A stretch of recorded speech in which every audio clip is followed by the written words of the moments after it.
o rei Davi, ele fez isso, fez aquilo, vamos dizer aqui. Ele praticamente matou Urias, né, que ele mandou ir para a guerra, para ficar com a esposa. O rei Davi, ele matou muito em batalhas. O rei Davi tinha várias mulheres. O rei Davi isso, o rei Davi aquilo. Eu vou tirar exemplo hoje do rei Davi, então, porque nós vemos uma passagem em que ele quer usar da bondade, do amor ao próximo. Vou usar então o rei Davi. Só que muitos esquecem que Deus deu a inspiração para escrever vários salmos, que ele andava nos estatutos de Deus, que ele era temente a Deus. Então várias pessoas conseguem olhar os erros mais do que o acerto da pessoa. E eu sei que nós sofremos com isso. Nós aqui, todos que estamos aqui debaixo desse teto aqui, sofremos com isso. E nós sofremos também com a perda. Porque nós vamos agora, nesse momento, entrar no momento em que o rei Davi, ele pede para chamar um rapaz, um filho daquele que era praticamente irmão dele, Jonatas. E de repente alguém fala assim, eu conheço um. Patrícia, ele fala assim, olha, tem um irmão, Mefibosete.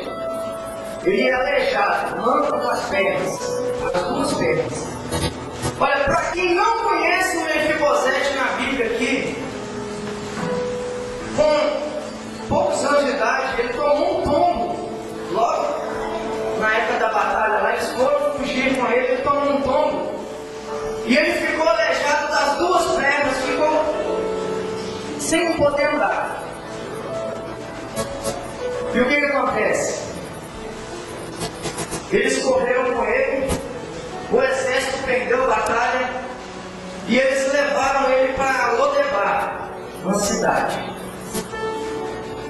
Então, filho de Jonas, aleijado dos pés, criança, foi morar em Lodebar.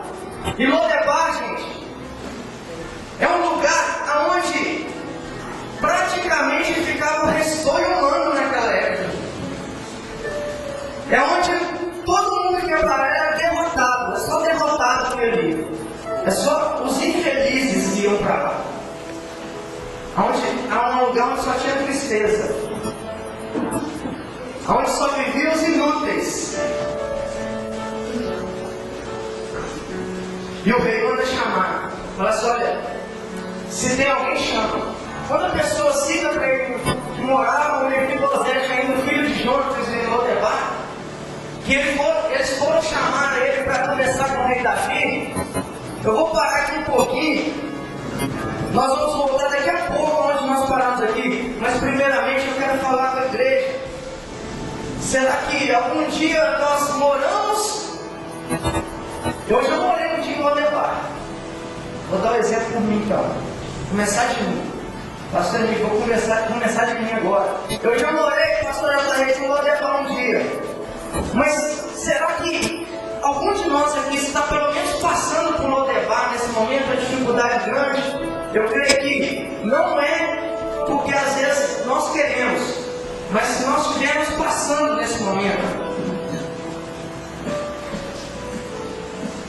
Eu passei algumas vezes, antes de me tornar um cristão, e até depois também eu passei.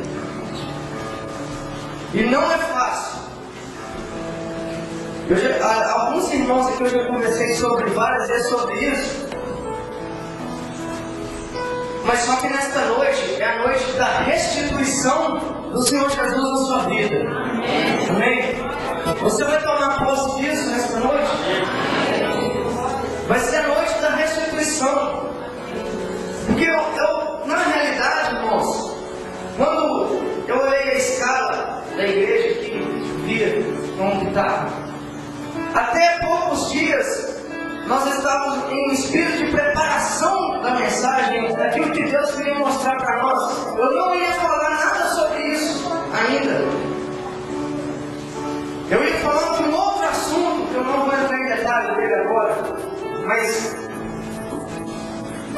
simplesmente aconteceu de Deus, vindo de Deus, a gente falar sobre restituição. Porque eu sei que quando a gente perde uma coisa, é muito triste, é chato. Olha só, você perde um parente, é chato, triste. Alguém que desvia da igreja, que está entre a congregação, é muito chato. Nós perdemos um irmão da igreja, não é verdade? Nós perdemos um. A obra perdeu. Tudo isso é uma perda, está dizendo uma perda chata até. Mas quando nós falamos de perdas, nós não falamos assim somente de coisas materiais, não. Nós falamos das coisas espirituais e do sentimento também. Eu vou ir mais a fundo agora, no momento em que quando a pessoa chega, ou ela não perde, ou alguém tenta roubar o sonho dela. Ontem nós estávamos no Vinho Novo de Betim. O bispo Josué Lopes, ele deu 2 exemplos quando a pessoa quer roubar o sonho.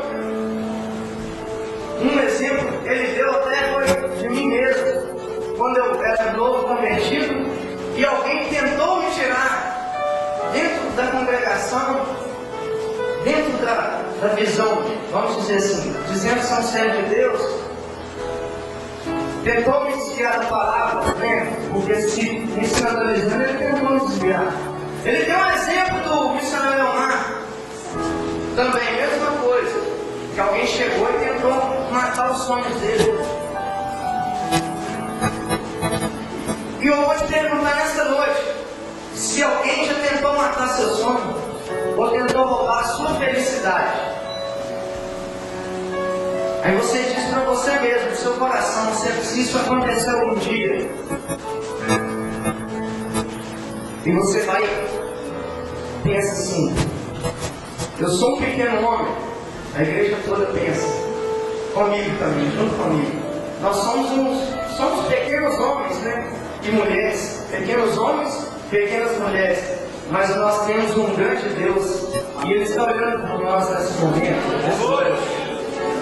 Portanto, se for um plano de Deus, certamente não vai acontecer, não vai.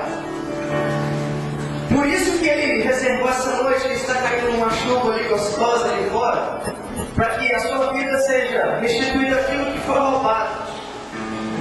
E que às vezes foi roubado até mesmo que você converter para a palavra do Senhor. Mas nesta noite Ele vai restituir. E eu sei que todos nós já fomos roubados em alguma coisa. Alguém tentou fazer alguma coisa contra a gente. Até mesmo usado pelo Satanás. Porque na palavra de Deus fala que o Satanás veio para matar, roubar e destruir. Se ele matar os seus sonhos, coisa que Deus não vai permitir, se ele tentar roubar você da sua família, ele vai ter que trombar com Deus, e a derrota dele é certa. Então nessa noite, a noite da restituição, daqui a pouco nós vamos nos reunir aqui na frente. Nós pastores vamos ministrar uma bênção na vida de todos aqui nesta noite. Agora voltando, naquele momento em que o rei pede para que se chamasse o filho de Jonatas, que ele queria conhecer aquele moço. Então tem uma parte forte demais na Bíblia, nessa passagem. Porque Mefibosete chega próximo do rei e ele se inclina no chão ali, com o rosto na terra, e diz assim, o rei Davi fala com ele assim: